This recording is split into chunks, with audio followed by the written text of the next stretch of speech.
Well, it's the beginning of another week. It's Monday, February 4th, 2019. I just got home from work and I've been blessed with a break in the weather today. I'm going to seize the moment, this opportunity to get out into the garden, get ahead of the game, get some of the work done that needs to get done out here that's going to bring me towards my goal this season. I've got big goals, big plans for this food forest project. Things are shaping up nicely and I'm enjoying every minute of it. With that being said, I do have a secret I want to share with you that can bring you to your success goals in the garden for 2019, and it's one word: action.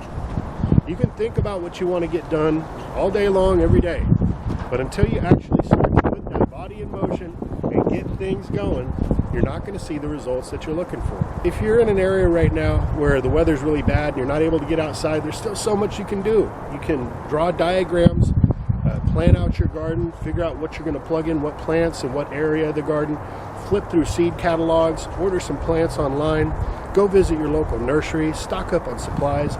So there really is no reason you can't get going early and get yourself on that trajectory to major gardening successes here. So the first order of business today is cleanup. And what I'm going to be doing is going around and picking up the various limbs from the wisteria and the fruit trees, all the pruning that I've been doing over the last couple weeks. I'm going to get this now out of the garden. Basically, I was just tossing it here and there as I was going about those duties. And some of this stuff I'm actually going to put into the green waste bin. That gets brought to a composting station locally and turned into compost. And eventually somebody will get that compost and put it in their garden. So there's nothing wrong with getting some of the stuff off site, but if you can find a way to utilize it, that's always going to be best, not just for you as a resource, but also for the environment. And the majority of this stuff is either going to go into hugelkultur, it's going to get piled up and used as a fuel source for our rocket stove. Also, I'll definitely be adding some of the smaller brush into the compost pile.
Now I can spread around some of these fresh wood chips I just brought back here.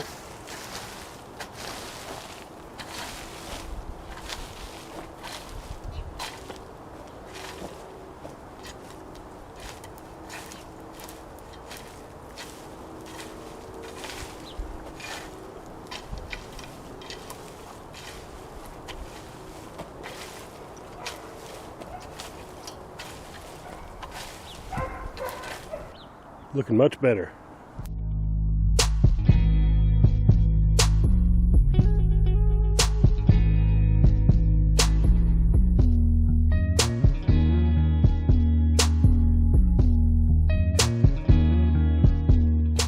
As long as we're over in this area, I want to share with you something.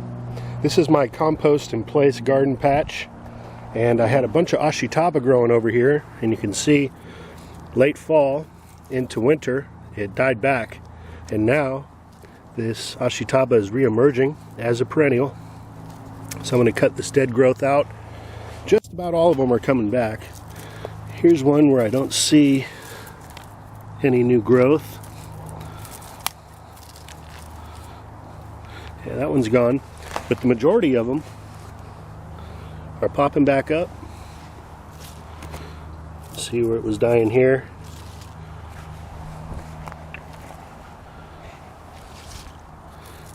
This is what the plant looked like just a couple months ago.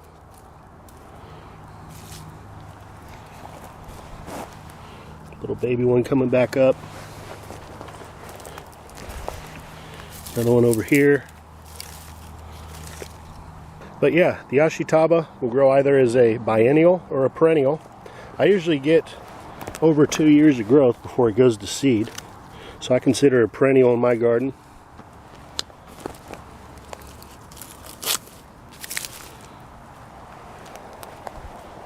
Also, this is a great time for me to thin out the artichoke patch.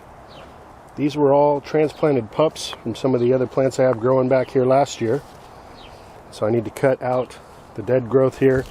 Also remove some of these plants. You can see there's clusters of several plants together. So I can either remove those, transplant them elsewhere, and proliferate the plant, or I've got enough artichoke. I've got several different areas with artichoke growing. So I'll probably just remove those this year without replanting. But we'll have a nice artichoke patch here with some nice globe artichokes later this season. First thing I do is just pull off some of the leaves that are touching the ground.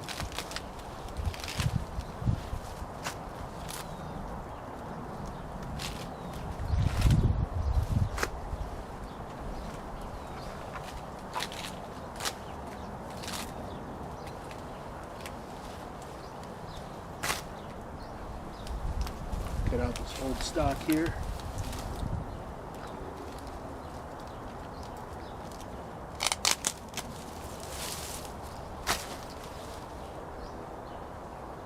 Now I'm going to look at this cluster and decide which one I want to leave here. Now I'm just going to literally pull up some of these pups.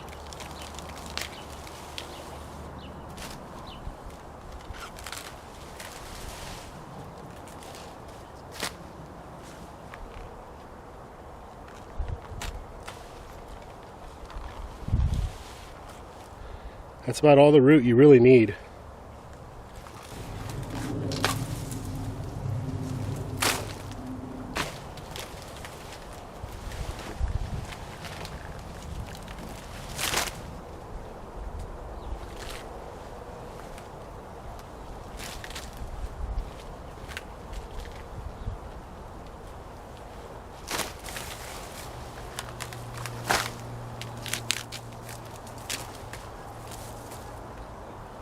And these guys will spread out and grow like crazy, 5-6 feet wide or even more. So you don't want too much cluster. You want to be able to walk in there and access them without breaking branches later in the season. So something I've had to get used to over the years is that when you are growing in abundance, there's going to be excess. So not everything has to be utilized. Ideally, that would be great. But sometimes you just got to get the work done. And so that's what I'm doing here, pulling out these plants.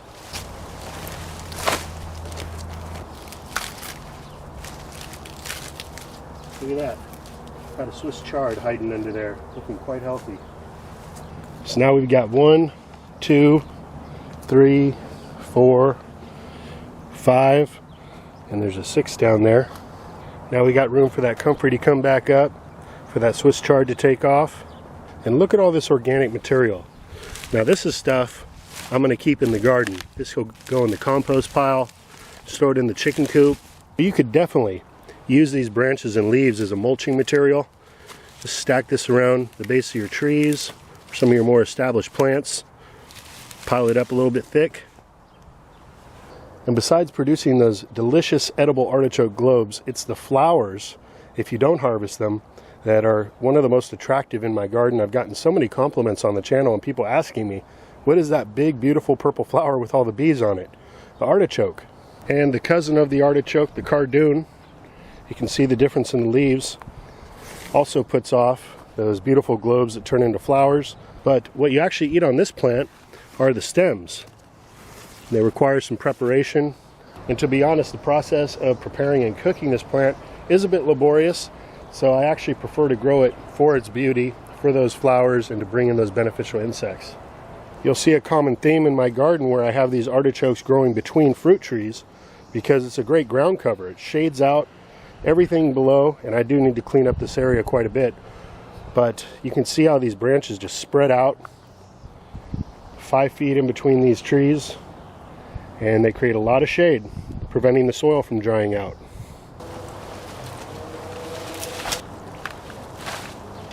Alright guys, well, it's a brand new day, Tuesday, and I found myself with some more time to get out into the garden. We've got some nice weather today. Once again, going to utilize any time I can prior to spring arriving to get things organized, situated, planted, cleaned up, and ready to go. Today, I'm going to be focusing mainly on putting some new plants in the ground. I picked up a bunch of asparagus crowns, and these are the Jersey Giant asparagus. And I picked this up from my local nursery. Now, I've had limited success thus far growing asparagus. One of the reasons being is that initially when I was planting, I was picking up packages of asparagus crowns from the big box store. And although they did grow, they really didn't do that well. And it wasn't until last year I went to the nursery and picked up some nice, healthy looking crowns. It was like night and day what they look like. And I had much greater success last year with that patch. So I went ahead and picked up some more quality crowns. I'm going to do a couple different patches of asparagus. I absolutely love asparagus. So let's check these out.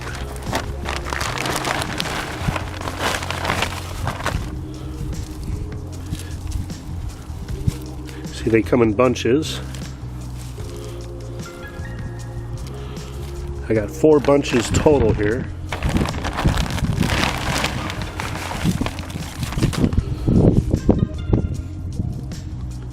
You can see there's some new growth starting to emerge from these. These are ready to get in the ground.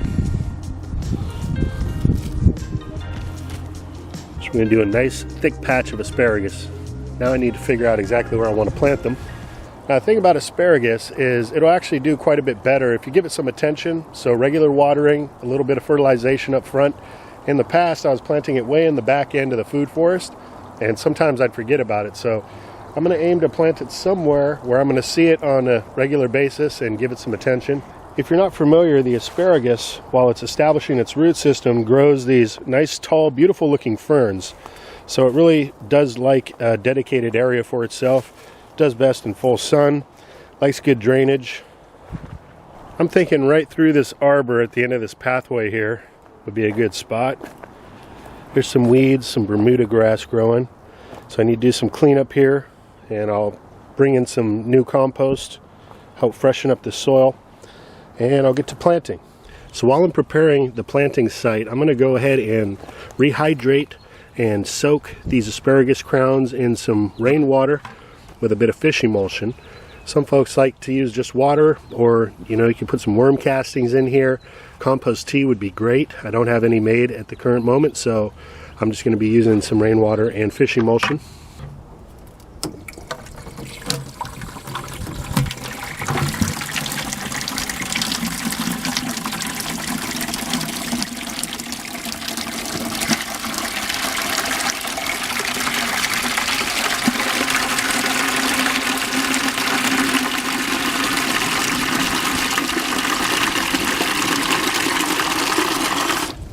This is my rainwater collection system, by the way.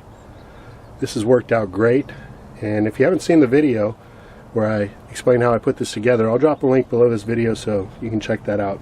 Let's add in some of this fish emulsion. This is quite sludgy. It's been in this bottle for a while, but that's no worry.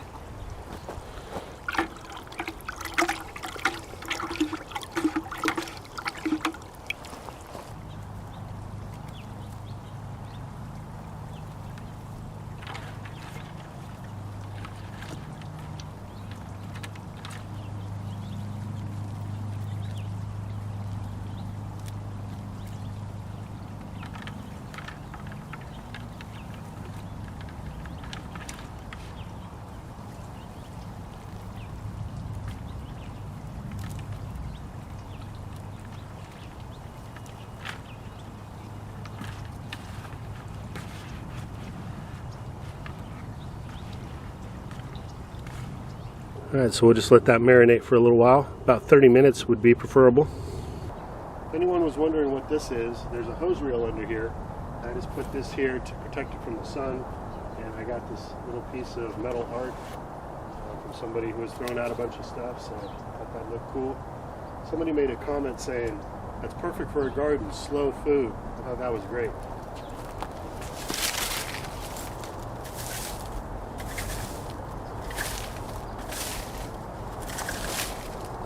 I'm going to be careful while I'm forking the soil because I got the Santa Rosa plum tree here. I don't want to damage the root system. I'm just going to give it a light fork, not go too deep. I'm going to get down here with my hori-hori and put in some work.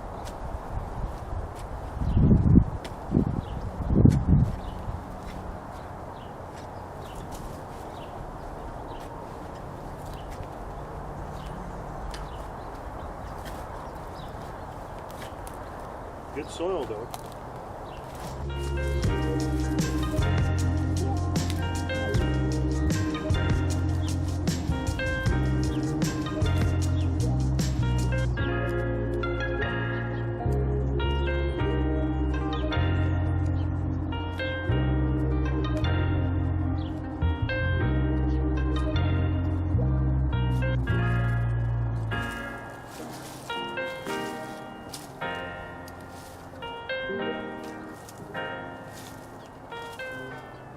I remember years ago when I was starting in this area, this was just completely covered with Bermuda grass, and the cardboard sheet mulch with wood chips just did an amazing job.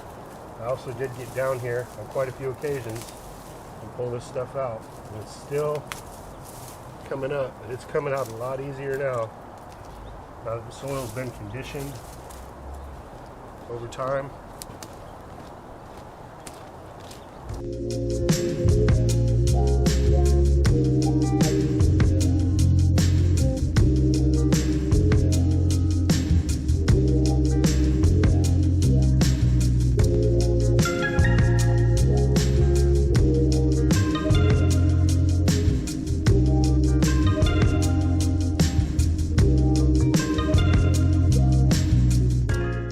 Also, I had a long-time viewer ask me a question in regards to the Bermuda grass that I wanted to respond to on a video. She asked me, what do I do with the Bermuda? Do I put it in the compost where it could potentially take root again and take off, or do I get it off site? Well, the Bermuda is another perfect example of a plant that you might just want to throw in the green waste bin. You do put it in a compost heap, which I've done. I recommend putting it at the top of the heap and letting it dry out before you mix it into the pile. Otherwise the stuff will take root and grow like crazy. So that's a technique that I'd recommend for any type of aggressive growing weed, especially any weed that puts out runners under the ground and spreads. That stuff can take off in a compost heap and root itself under the pile.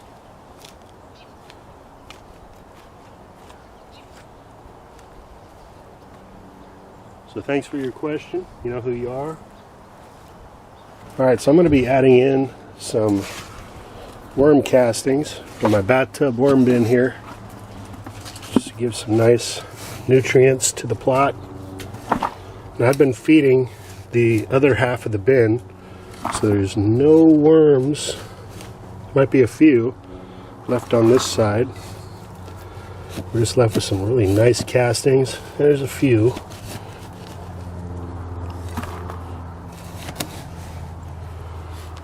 So after I harvest this half of the bin, I've got a new technique for resetting the bin to keep the flow going. I'm going to share that with you in an upcoming video.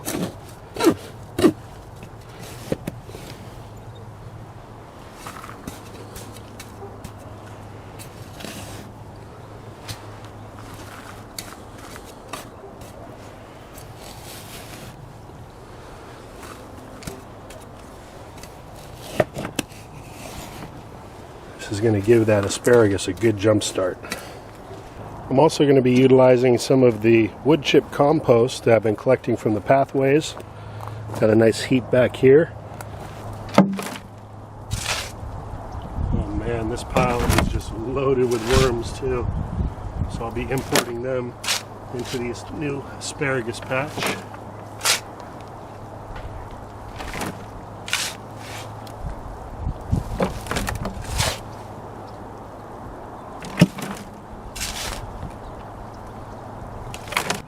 That should be good. I'm just going to mix those worm castings in with this compost here.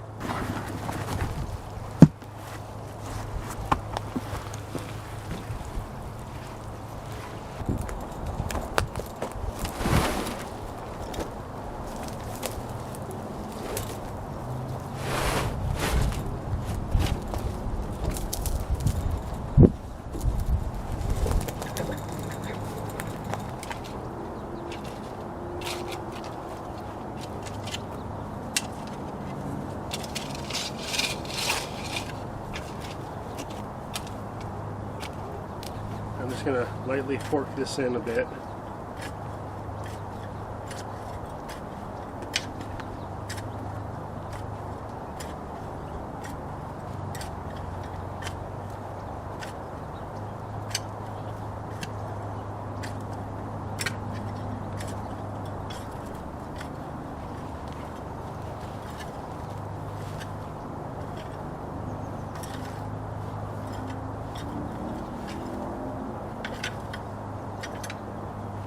Alright, so when planting asparagus, I want to dig trenches that are about a foot deep.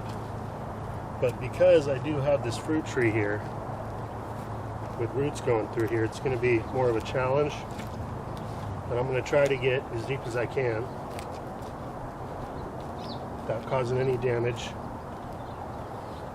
And after you dig your trench, then you're going to want to put a little mound at the bottom of the trench for those roots to drape over and flare out. And it doesn't have to be perfect, but you want to try to get as close to that construction as possible. Yeah, there's some roots here, so you can always do the opposite and kind of mulch up too. Have a bit of an elevated bed. So if you can't get as deep on the trench like me. Alright, so you got your crown, and this is where the fern and the asparagus are going to grow from. So you want to drape those roots in the trench and plant these about a foot apart. But instead of just setting it down in there like that, take a mound of soil and drape those roots over that mound. And this would be better if I was a little deeper, but it is what it is.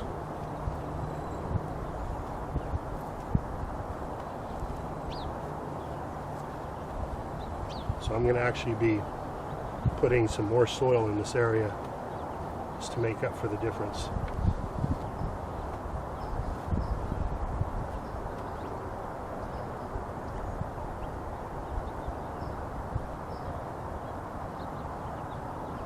I tell you, these are some nice healthy roots though.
Alright, so I got all the asparagus crowns planted, and I'm just going to add a little bit more soil here on top, a little compost. But you can see over here, this crown's already shooting up a little baby asparagus there. So I don't want to cover that up, but I want to get right up to the top of the crown.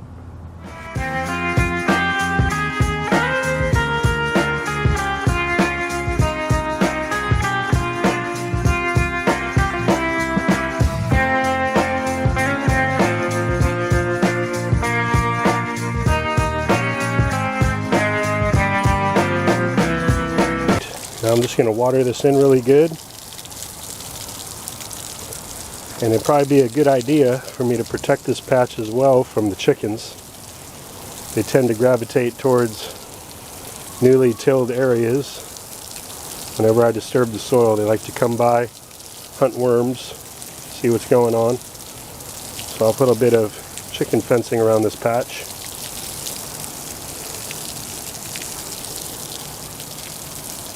And I do have a few more crowns left. I'm just going to plant those elsewhere in the garden. These little 3-foot T-posts with some 2-foot chicken wire make quick work out of protecting a garden bed, especially from chickens. Because the soil's soft, those will just push right down. And you lose about a foot of the length of the post when you stick them in the ground, so that's why you only need 2-foot chicken wire.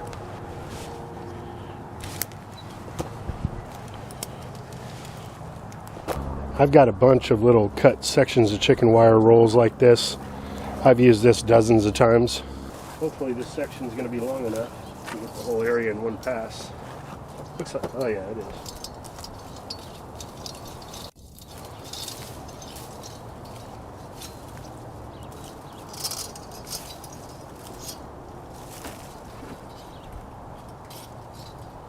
If you never use T-post, they have these little tabs on them that the fence will just hook on. They face downward at the bottom, so you can get that tension.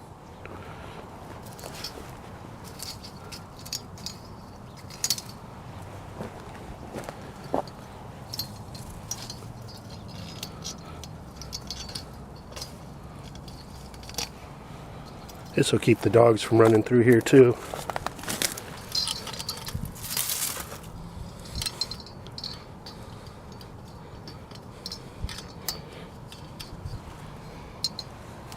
And there it is, all nice and protected. It only took but 2 minutes. And I may come by here in a couple days or so and add a bit of straw mulch on the top as well. But I'm happy with this. Well guys, I'm not going to hurry up and plant the rest of these crowns I got left over. The sun's headed down, but hey, at least we got something done today, right? It's always a good feeling. And hopefully I'll be back out here again tomorrow and get some more work done, enjoying every minute of it. Hope you guys are out in your gardens enjoying it as well, or looking forward to the moment when you can get back outside and start planting. And so with that, I want to thank everyone for watching. Have yourself a great rest of your evening. Until next time, this is Dan from plantabundance.com. Take care. I'll be talking to you again soon.